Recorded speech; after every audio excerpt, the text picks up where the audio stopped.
She never thought this homeless man was actually a millionaire. They saw a man sleeping under a bridge, dirty clothes, tangled beard, an old shopping cart with nothing but broken dreams. People walked past him, whispering, laughing, avoiding eye contact. But what they didn't know, what she would soon discover, is that this man was no ordinary beggar. He was hiding a secret worth millions, a secret that would change her life forever. The city pulsed with noise, honking cabs, flickering neon lights, and footsteps splashing across rain-soaked streets. Life never stopped here. Everyone hurried past with coffee in hand, too busy to notice the forgotten man sitting in the shadows. His coat was torn, his shoes had holes, and his long silver-streaked hair hung over a rugged, unshaven face. A shopping cart filled with useless scraps sat beside him, a metal coffin for dreams long dead. To the world, he was invisible. Just another broken man in the gutter. But tonight, fate had other plans. Claire Bennett, 28 years old, exhausted, overworked, and barely holding her life together, stormed out of her office with tears stinging her eyes. Another deal was lost. Another failure. Her boss had warned her, close a sale or lose your job. She walked fast, heels clicking against the wet pavement. Her wrinkled blouse clung to her from the rain, her handbag heavy with documents that no one seemed to care about. She passed the alley like she always did, never looking twice. But tonight, something made her stop. She saw him. The old man, digging through a trash can. His hands shook, but his eyes, piercing, cold blue eyes, were sharp, alive, calculating. "You shouldn't be out here tonight," Claire whispered, almost to herself. "It's freezing." The man looked up, his gaze locking onto hers with unsettling intensity. Then, with a voice that was far too steady for a beggar, he said, "You think I'm here because I have no choice?" "No. Sometimes, people choose to fall." Claire froze. The words hit her like thunder. This wasn't desperation. This was something else, something dangerous, something knowing. Her heart pounded. "Do you need help?" The man gave a half-smile, bitter and broken. "No. But maybe you do." The night fell silent. Claire couldn't look away from him. Somehow, this stranger knew her pain, her fear, her failure. But how? What she didn't know was that this conversation would unravel secrets, expose betrayals, and drag her into a world she wasn't prepared for. Because this man, this so-called beggar, wasn't just anybody. He was a millionaire, hiding in plain sight. The rain poured harder, drumming against the rooftops and running down the alley walls in silver streams. Claire should have walked away. Every instinct told her this was dangerous, that she was wasting time talking to a stranger who smelled of smoke and city grime. But something in his eyes, those piercing, tired blue eyes, kept her rooted to the spot.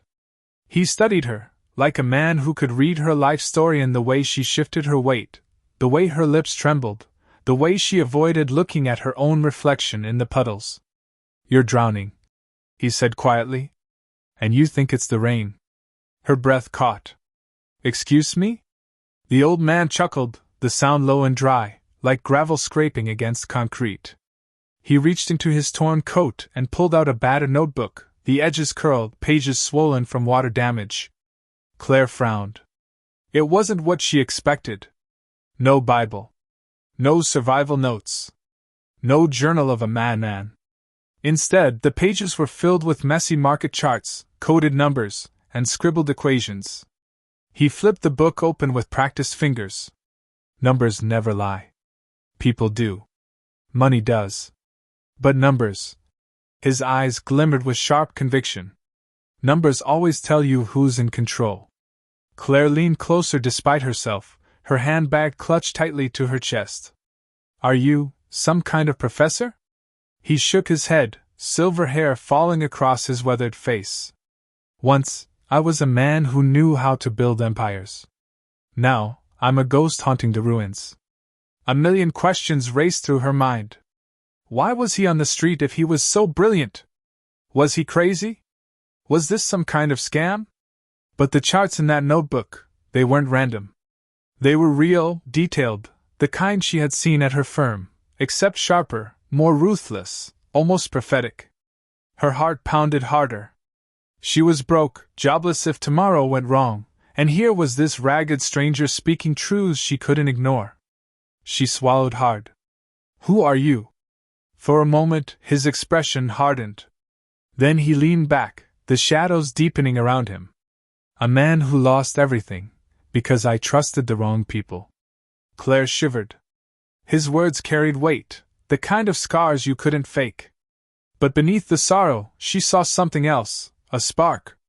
The kind of spark only found in men who had once held the world in their hands. The rain quieted, as if the city itself was holding its breath. Claire whispered, almost afraid of the answer. "What's your name?" The man smirked faintly, bitterly. "Names don't matter out here. But once, they used to call me Alexander Cross." Her heart skipped. She knew that name. Everyone in finance did. Alexander Cross, the investor who had disappeared a decade ago after a scandal that rocked Wall Street. A man who had built fortunes and burned them just as quickly. Some said he fled. Some said he was dead. And now, here he was. Sitting in the rain, with nothing but a notebook of secrets. Claire staggered back a step, her pulse racing. You're supposed to be dead?" he interrupted with a grim smile. "I know. Sometimes it's easier to let the world believe that." The alley seemed to shrink around them, the flickering streetlight buzzing above like it, too, was in shock. Claire suddenly realized. Her life had just taken a turn she couldn't undo. Claire stood frozen, rain dripping from her coat as if the city itself had conspired to pin her in place. Alexander Cross. The name wasn't just familiar, it was legend. Her old finance professor had spoken about him like a myth. The man who could read markets like other people read the weather. The man who built billion-dollar firms, only to watch them collapse in flames. His disappearance was whispered about in boardrooms and classrooms alike. Fraud, enemies, betrayal, madness. No one ever knew the truth. And here he was. Not in a penthouse. Not in a courtroom. Not in a grave. But sitting on a damp curb in a forgotten alley, clutching a water-stained notebook like it was the last piece of himself he still believed in. Claire's throat went dry. Why are you here?" Alexander gave a hollow laugh, his silver-streaked hair falling into his tired blue eyes. "Because I played their game, Claire. I thought I was winning. But here's the trick, they don't let anyone win forever." She felt a chill that had nothing to do with the rain. "They? Who's they?" He leaned forward, lowering his voice, the weight of his words pressing down on her chest. "The ones you're trying so hard to impress. The ones in those glass towers. The men who smile with their teeth but never with their eyes. Wolves in tailored suits." Images of the investors she had just faced flashed in her mind, their sharp eyes, their polished smiles, the way they tried to corner her with contracts. Her stomach tightened. Alexander noticed the flicker of fear in her expression and gave a slow nod. "You've already met them, haven't you? You've already seen the claws under their gloves." Claire's lips parted, but no words came. The old man tapped his notebook, his fingers trembling, yet his voice sharp. "They'll bleed you dry, girl. Make you feel small. Make you believe you're lucky to be in the room. And when you're hooked, when you think you finally belong, they'll take everything." His voice cracked on the last word, and for a fleeting second, Claire saw not just the fallen millionaire, but the broken man behind the myth. Someone who had lost not just his fortune, but his soul. Her instincts screamed at her to walk away. This was insane. She was talking to a homeless man with conspiracy theories and a ruined past. But another voice inside whispered louder, "What if he's right?" The silence between them was heavy, punctuated only by the dripping water and the distant hum of city sirens. Finally Claire spoke. "If what you're saying is true, why tell me? Why me?" Alexander's gaze hardened, a glint of something dangerous flickering in his tired eyes. "Because I see the same fire in you that I once saw in myself. And fire," he smirked faintly, bitterly, "fire either lights the way, or burns everything to ash." Claire's heart pounded. She realized then that she was standing at the edge of something vast, something terrifying. And if she stepped forward, there would be no turning back. The rain fell harder. Alexander closed his notebook and shoved it back into his coat. So, Claire Thomas, do you want to keep playing their game? Or do you want to learn how to break it? She didn't answer. Not yet. But deep down, she already knew. The rain had slowed to a mist, coating the alley in a faint silver glow under the streetlight. Claire shifted uneasily on the curb, her eyes locked on Alexander Cross. His presence was magnetic, terrifying, yet impossible to look away from. Without warning, he pulled the tattered notebook from his coat again, the same one she had seen him scribbling in. The leather was cracked, the pages swollen from years of rain and neglect, but when he opened it, Claire felt like she was staring at something alive. Rows of numbers, stock charts, and messy equations filled the pages. Some notes were written so aggressively the paper was nearly torn. Others were scrawled sideways in the margins, accompanied by underlined words like lies, power, control. Claire furrowed her brows. What is this? Alexander's piercing blue eyes lifted to hers. It's the truth. My truth. The part the world never got to see. She leaned closer despite herself. Among the chaos of scribbles, she spotted names she recognized. CEOs. Banks. Hedge funds. Corporations that dominated headlines. Every one of them connected by jagged arrows encircled in thick, angry strokes. This, Claire whispered, this looks like a conspiracy board.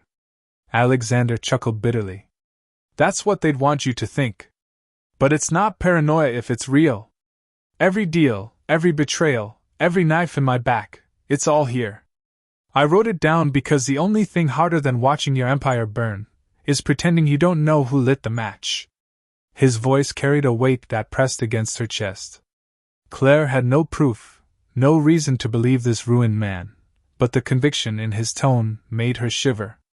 Alexander's fingers traced one of the names, his nails dirty but his movements oddly reverent. Dalton Hayes. That man was supposed to be my ally. Sharp, ruthless, charming. He stood beside me as we built our empire. And when the moment came, he tore it all down. Claire's stomach twisted. She'd heard that name before.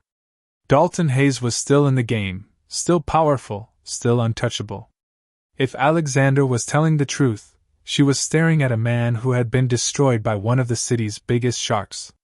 Her voice trembled. So why show me this? What am I supposed to do with it?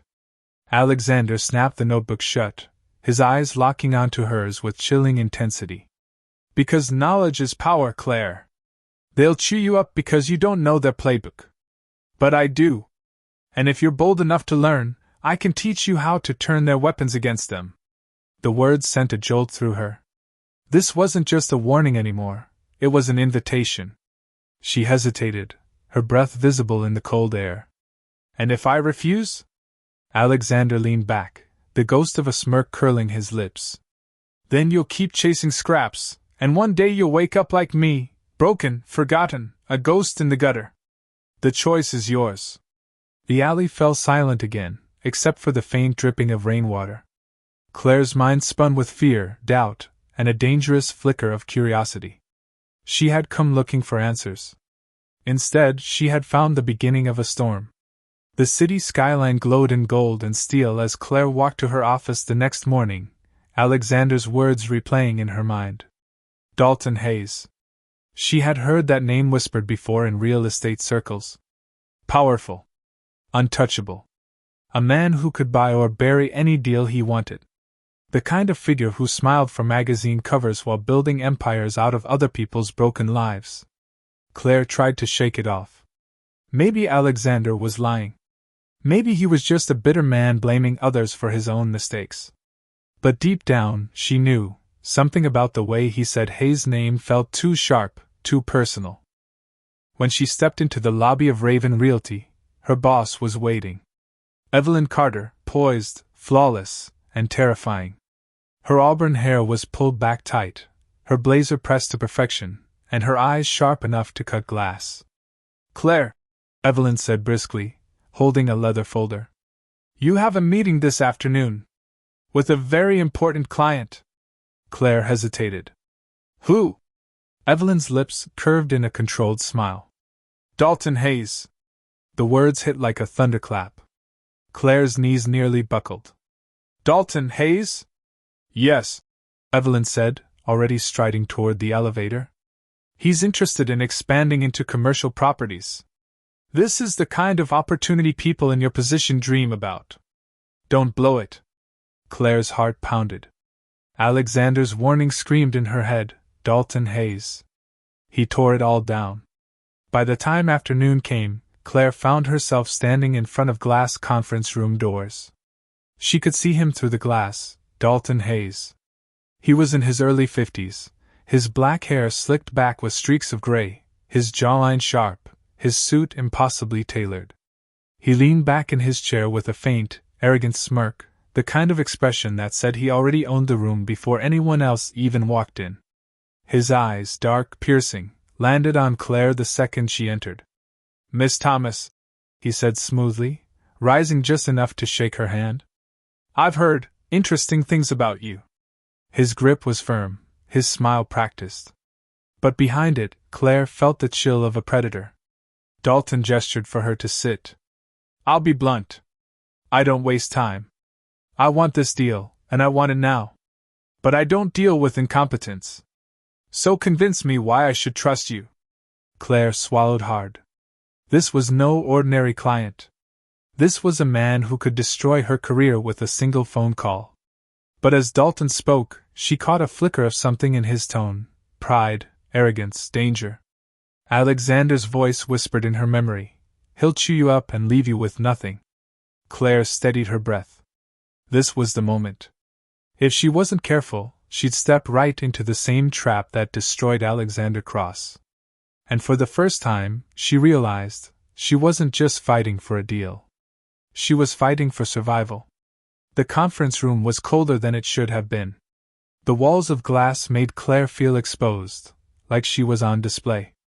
Dalton Hayes sat across from her, his hands steepled, his eyes drilling into her as if he could peel back her thoughts layer by layer. He leaned forward, voice smooth but razor sharp. I like ambition, Miss Thomas. I like hunger. But hunger without control? That's a weakness. Tell me. His smirk widened. What are you willing to sacrifice to win? Claire shifted uncomfortably. I believe in closing fair deals. In building relationships that last. Dalton chuckled, a low, dismissive sound. Spoken like someone who hasn't yet realized this city doesn't reward fairness. It rewards power. Her pulse raced. This was no ordinary investor meeting. This was an initiation. Dalton slid a glossy folder across the table. Inside were documents, contracts, properties marked with bright red circles. These, he said, are opportunities. But they're not officially for sale. Not yet. That's where people like you come in. You bend the rules, you nudge the players, you make things happen before they're supposed to. Claire's stomach tightened. He was asking her to cheat, to manipulate. If you want my trust, Miss Thomas, Dalton continued, show me you can play the game.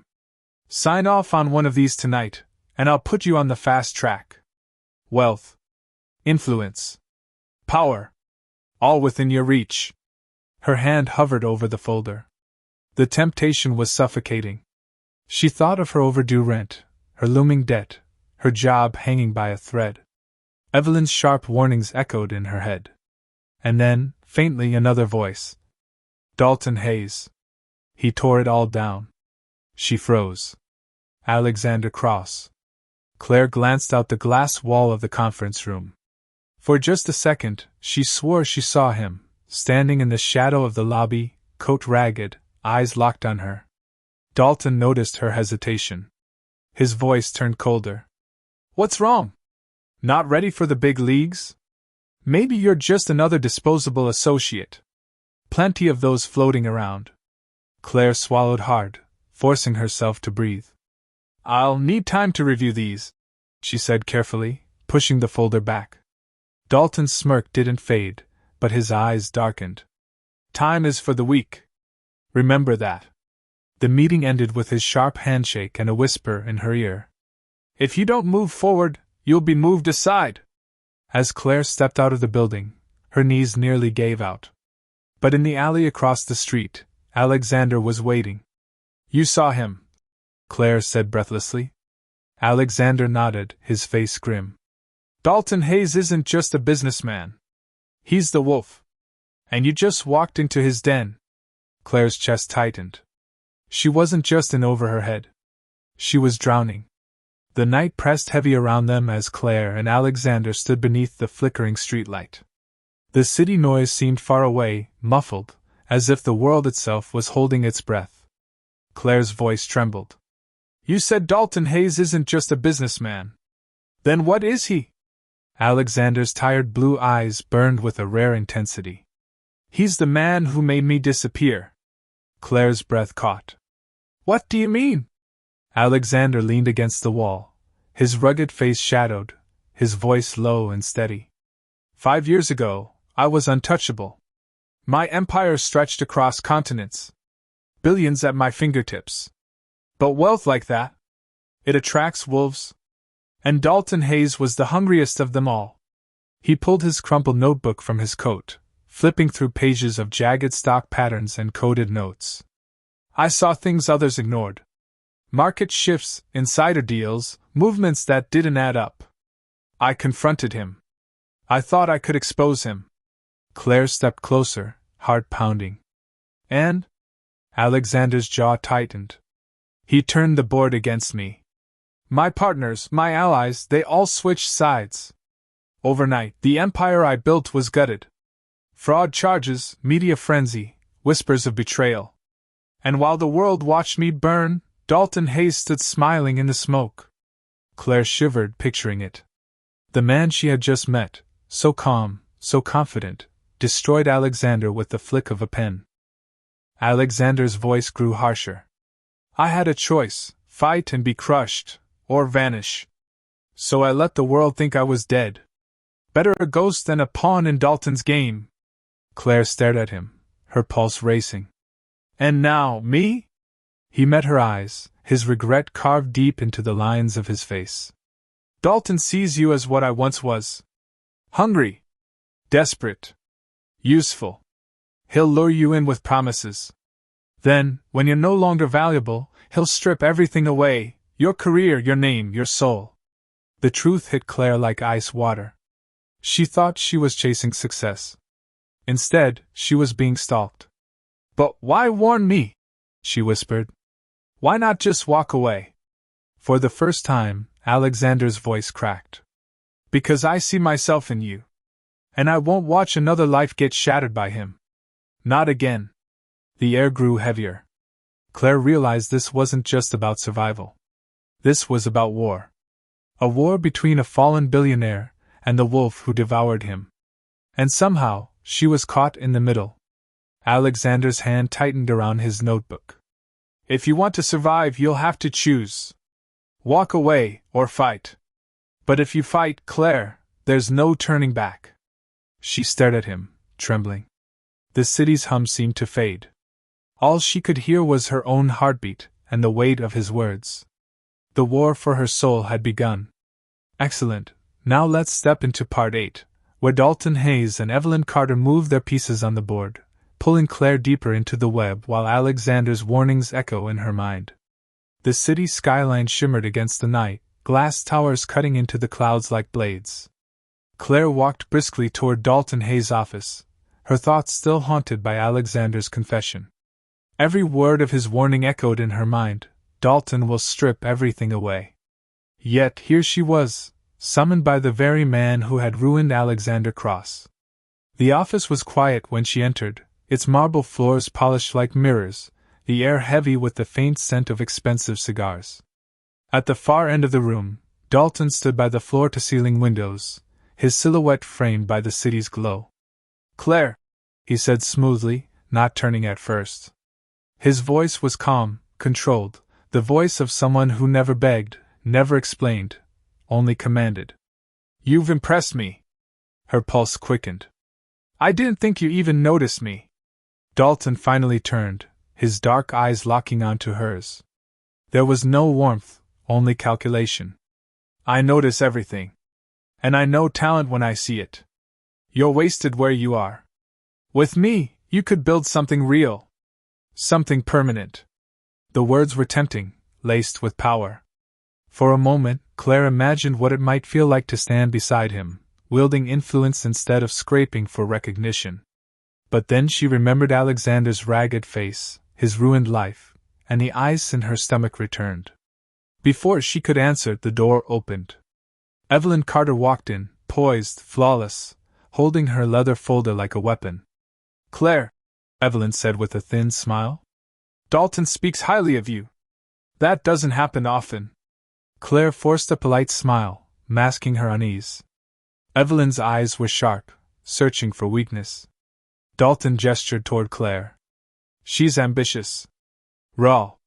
She'll learn. Evelyn tilted her head. Or burn. The room grew colder. Claire felt like prey, caught between predator and judge. Dalton stepped closer, his presence suffocating. I'll make you an offer, Claire. One that will change your life. But you'll need to prove you're ready. Tonight you'll run an errand for me. A simple one. Evelyn will explain. Claire hesitated. An errand?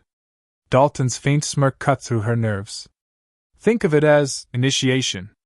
Trust me, once you're inside my circle, you'll never look back. Evelyn placed a sealed envelope on the desk in front of Claire. Deliver this. Don't open it. Don't question it. Just obey. If you can do that, you'll be one step closer to everything you've ever wanted. Claire stared at the envelope, her heart hammering. This was it, the line Alexander had warned her about. Once she crossed it, there would be no turning back. She looked up. Dalton's eyes bore into hers, daring her to refuse. Evelyn's expression was unreadable, but Claire could sense the test. A choice. Obedience or defiance. Power or ruin. Claire's fingers hovered over the envelope. And deep inside, a voice whispered, "This is how it begins." The night air bit against Claire's skin as she stepped out of Dalton Hayes' office, the sealed envelope tucked firmly into her handbag. The city seemed louder now, honking cars, snatches of laughter, the metallic screech of a subway below, yet beneath it all was an oppressive silence inside her chest. She kept hearing Alexander's warning. Don't let him own you.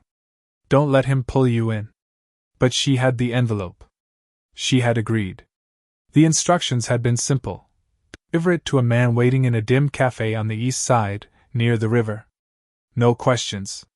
No hesitation. Evelyn had said it with a casual tone, but her eyes had been sharp, as if they were piercing through Claire's very soul. By the time she reached the cafe, the neon sign above the door buzzed faintly, casting a sickly green glow over the cracked sidewalk. Inside, the smell of burnt coffee and old wood filled the air. A man sat in the corner, half hidden in shadow. Broad-shouldered, scarred jawline, eyes that never stayed still. Street enforcer. Claire knew it instantly. She hesitated at the door. Deliver the envelope, walk away. That's what they told her. But her heart pounded as her fingers brushed the seal, temptation gnawing at her. What if this envelope contained something criminal? What if by handing it over, she tied herself to Dalton forever? She slid into the booth across from the man. He didn't smile. Didn't greet her. Just held out a tattooed hand. The envelope, he said flatly. Claire swallowed, her palms sweaty. She pulled it out slowly, feeling the weight of the choice pressing down on her. For a split second, she imagined ripping it open, demanding the truth. But before she could decide, the man's other hand revealed a gun, tucked low against his thigh, almost invisible under the table. His eyes narrowed. Now. Her blood turned cold. This wasn't a test. This was a threat. She slid the envelope across the table. His hand snatched it like a hawk catching prey. He tucked it into his jacket without another word, then stood and left, leaving Claire frozen in her seat. Her breath shook. Her heart raced. She wanted to run after him, to see what was inside. But she couldn't. Not here. Not now. As she gathered her things, her phone buzzed. A message. Unknown number. You passed. Claire stared at the screen, her throat tightening. Passed. That was it. A delivery. A brush with danger. A glimpse into a world she wasn't sure she wanted. But now, she was in it. When she stepped back into the night, the rain had started to fall again. Her reflection rippled in the puddles beneath the neon glow. She wasn't the same Claire who had walked into Dalton's office hours ago. She was changing. And somewhere, watching from the shadows, Alexander Cross lit a cigarette, his eyes following her with the hollow sorrow of someone who already knew how this story would end. The storm rolled in fast, thunder cracking across the night sky as Claire hurried down the slick streets. Her phone buzzed again, another message from Evelyn. Tomorrow. Midnight. Waterfront. Don't be late. Claire's heart raced. She wasn't just delivering envelopes anymore. She was being pulled deeper, step by step, into a world that didn't forgive mistakes. When midnight came, the waterfront was cloaked in mist. The water slapped against rusted pylons, and the faint glow of the city lights shimmered across the waves. Claire's heels echoed against the wood as she walked the pier, her breath fogging in the cold. Evelyn Carter was already there, sharp as ever, dark blazer, leather folder in hand, her auburn hair tied back like a crown of authority. Standing beside her, half hidden in the shadows, was Dalton Hayes. His navy suit glimmered faintly in the moonlight, his smirk carrying that dangerous arrogance. "You've done well," Dalton said, his voice smooth but poisonous. "But now comes the real decision." Evelyn stepped forward, holding out the leather folder. "Inside is everything you've been chasing. Wealth. Access. The kind of power that opens doors most people never even see. But once you take it, there's no turning back." Claire's hand hovered, trembling. She looked at Evelyn's cold certainty. At Dalton's smirk. At the city lights flickering like ghosts across the black water. And then, another voice cut through the night. "Don't." Claire spun. Alexander Cross stood at the edge of the pier, rain dripping down his tattered coat. His silver-streaked hair clung to his rugged face, his piercing blue eyes locked on her with desperate fire. "You take that folder, Claire, and you'll be me. You'll fall like I did. Everything you think you're gaining will strip you bare. Don't make my mistake." Dalton's smirk hardened. Evelyn's eyes narrowed. The silence was electric. Claire's chest heaved. The folder in front of her. Alexander behind her. 2 paths. 2 lives. The storm raged overhead, lightning slicing across the sky. Slowly, Claire reached forward and grabbed the folder. Dalton's smirk returned. Evelyn gave the faintest nod of approval. But Alexander's face broke, his eyes filled with regret and sorrow. Claire clutched the folder to her chest, her voice shaking but defiant. "If I'm going to fall," she whispered, "then I'll fall on my own terms." The wind howled. The waves crashed. And in that moment, Claire Bennett's fate was sealed. But whether she was walking toward glory or ruin, only time would tell. Claire has chosen her path, but what will it cost her? Power always comes with a price, and sometimes, that price is everything. If you want to see where her journey leads, don't just watch, join the story. Hit that subscribe button, turn on the notification bell, and step into a world where every choice could be the last. More twists. More betrayals. More secrets waiting to be uncovered. Don't miss what comes next.